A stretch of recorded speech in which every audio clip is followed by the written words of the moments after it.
lang yan, hindi mawawala eh. Kasi kung para sa'yo, para sa'yo. Kung hindi, hindi.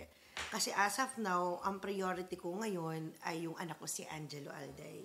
Mabigay yung rights for him, may bigyan siya ng magandang future, at of course, maayos yung health namin, yung business namin, and yung love life nandyan lang yan, hindi na mawawala yan. Kumbaga, kung it's meant to be, it's meant to be, di ba?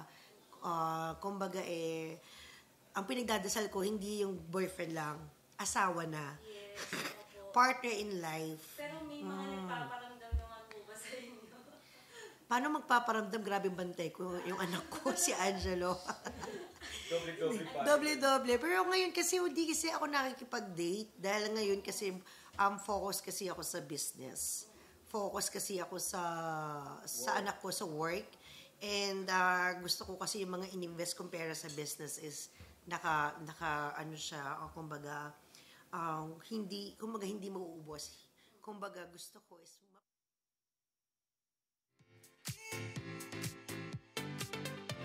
ayan, para sa kalaman mo, baka hindi mo rin naman alam, joke.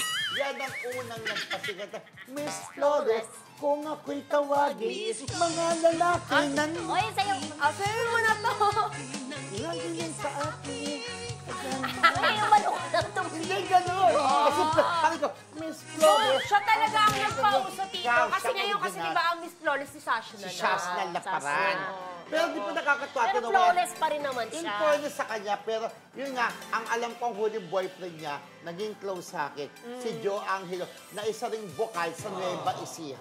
Yun ang pagkakalam ko, alam ko, naging jowa niya si Joe Angelo. Pero ngayon, hiwalay na sila. Nakakalungkot naman, di ba? Pero ngayon, hindi niya focus ang vocal. Vocal yung vocal. Vocal siya ng Laguna. Siya, si Angelica. That was before. Vocal. Pero ngayon, yung vocal is board member, di ba? Pero ang pagkakalam ko, mas mataas siya ang vocal, ako vocal, sa mayor, di ba? Direct mas mataas siya sa mayor, di ba? Sa vocal. Pero after niya nawala sa showbiz sa London, at least nag-concentrate siya sa pagiging isang politician. At in fairness, marami siyang naipon kasi may mga businesses siya, di ba?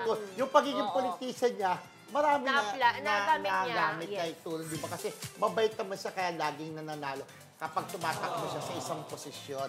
Yan. Kaya siyempre, priority niya ngayon. Single mom.